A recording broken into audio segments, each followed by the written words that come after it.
നമസ്കാരം. നെന്മാറ ഇരട്ടക്കൊലക്കേസിൽ സ്പെഷ്യൽ പ്രോസിക്യൂട്ടറെ നിയമിച്ച് നിയമ നടപടികൾ വേഗത്തിലാക്കണമെന്ന ആവശ്യവുമായി ചെന്താമര കൊലപ്പെടുത്തിയ സുധാകരന്റെ മക്കൾ. സുധാകരന്റെ മക്കളായ അഖിലയും അതുല്യയുമാണ് ഈ ആവശ്യവുമായി രംഗത്ത് വന്നത്.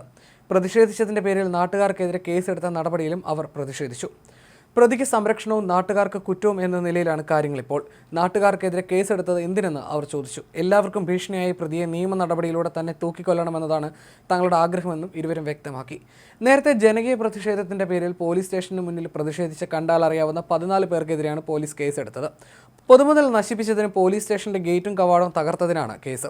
CCTV ദൃശ്യങ്ങൾ പരിശോധിച്ചതിന് ശേഷമാണ് നടപടിയെടുത്തിരിക്കുന്നത്. അതേസമയം പ്രതിക്കെതിരെ ജനങ്ങൾക്കിടയിൽ ഉയർന്ന സ്വാഭാവിക പ്രതിഷേധമായിരുന്നു ഇത്. എന്നാൽ ഇതിനെയാണ് പോലീസ് ഗൗരവത്തോടെ കണ്ട് കേസെടുത്തിരിക്കുന്നത്. ഇതിൽ പ്രദേശവാസികളിൽ കടുത്ത അമർഷമുണ്ട്. പ്രതി ചെന്താമരയെ വിട്ടുകിട്ടണമെന്ന് ആവശ്യപ്പെട്ടായിരുന്നു നാട്ടുകാരുടെ രോഷപ്രകടനം. പ്രതിഷേധം അക്രമാസക്തമായതോടെ നാട്ടുകാരെ പിരിച്ചുവിടാൻ പോലീസിന് ലാത്തി വീശേണ്ടി വന്നു. അതേസമയം തുടർന്ന് ചെന്താമരയെ പുലർച്ചെയോടെ ആലത്തൂർ DYSP ഓഫീസിലേക്ക് മാറ്റുകയായിരുന്നു. അതേസമയം ഫോറൻസിക് വിദഗ്ധരുമായി പോലീസ് എത്തിയപ്പോഴും നാട്ടുകാർ സ്ഥലത്ത് തടിച്ചുകൂടിയിരുന്നു. പ്രതിയെ വെറുതെ വിടരുതെന്നും പുറത്തിറക്കരുതെന്നും നാട്ടുകാർ ആവശ്യപ്പെട്ടു. ജാമ്യത്തിൽ വിട്ടാൽ പോലീസായിരിക്കും ഇനിയുള്ള കൊലപാതകങ്ങൾക്ക് ഉത്തരവാദിയെന്നും ആരോപിച്ചു. പ്രതികരണങ്ങൾക്ക് മുതിരാതെ പോലീസ് ഒഴിഞ്ഞുമാറി. ചെന്താമരയെ ബുധനാഴ്ച ഉച്ചയ്ക്ക് ശേഷം കോടതിയിൽ ഹാജരാക്കുമ്പോഴും വലിയ ജനക്കൂട്ടം കോടതി വളപ്പിലുണ്ടായിരുന്നു. വൻ പോലീസ് സന്നാഹത്തോടെ 4:30യോടെയാണ് ഇയാളെ കോടതിയിൽ എത്തിച്ചത്. അതേസമയം മുൻവൈരാഗ്യം വെച്ച് ആസൂത്രണത്തോടെ നടത്തിയ കൊലയെന്നാണ് പോലീസിന്റെ റിമാൻഡ് റിപ്പോർട്ടിൽ പറയുന്നത്. മനസ്താപമില്ലാത്ത കുറ്റവാളിയാണ് പ്രതി. തന്റെ പദ്ധതി കൃത്യമായി നടപ്പാക്കിയതിന്റെ സന്തോഷം പ്രതിക്കുണ്ടെന്നും പോലീസ് വ്യക്തമാക്കി. കൊലപാതകത്തിനായി എലവഞ്ചേരിയിൽ നിന്നും മരപ്പിടി സ്വയം ഘടിപ്പിക്കാൻ കഴിയുന്ന കൊടുവാൾ വാങ്ങി. സുധാകരനെ ദിവസങ്ങളോളം വീട്ടിലിരുന്ന് നിരീക്ഷിച്ചു. സുധാകരൻ പുറത്തിറങ്ങിയ സമയം വെട്ടിവീഴ്ത്തി. കൊല നടത്തിയ രക്തക്കറ പുരണ്ട കൊടുവാൾ പ്രതിയുടെ മുറിയിൽ കട്ടിലടിയിൽ വെച്ചു. ശേഷം പോത്തുണ്ടി മലയിലേക്ക് അതേ വേഷത്തിൽ ഓടിപ്പോയി. തന്റെ കുടുംബം അകലാൻ കാരണം സുധാകരനും അമ്മയുമാണെന്നായിരുന്നു ചെന്താമരയുടെ വിശ്വാസം. പ്രതി പോലീസിനെ തെറ്റിദ്ധരിപ്പിക്കാനും ശ്രമിച്ചു. പ്രതിയിൽ നിന്ന് കൊല്ലപ്പെട്ട സുധാകരന്റെ 2 മക്കൾക്ക് ഭീഷണിയുണ്ട്. അയൽവാസികൾക്ക് തുടർച്ചയായ വധഭീഷണിയുണ്ട്.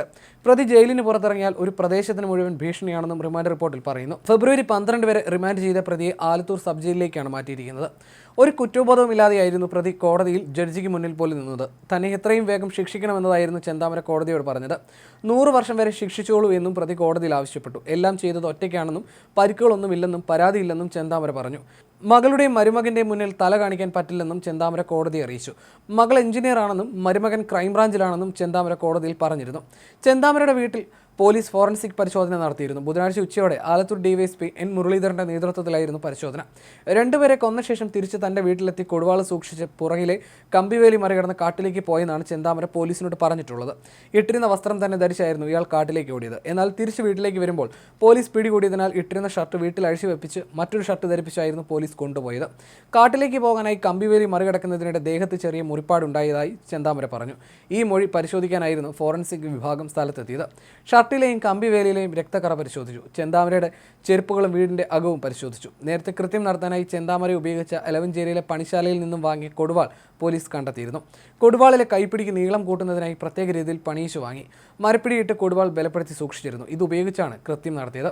വിഷക്കുപ്പിയും വീട്ടിലുണ്ടായിരുന്നു. ഇവയെല്ലാം പോലീസ് നേരത്തെ കണ്ടെത്തിയിരുന്നു.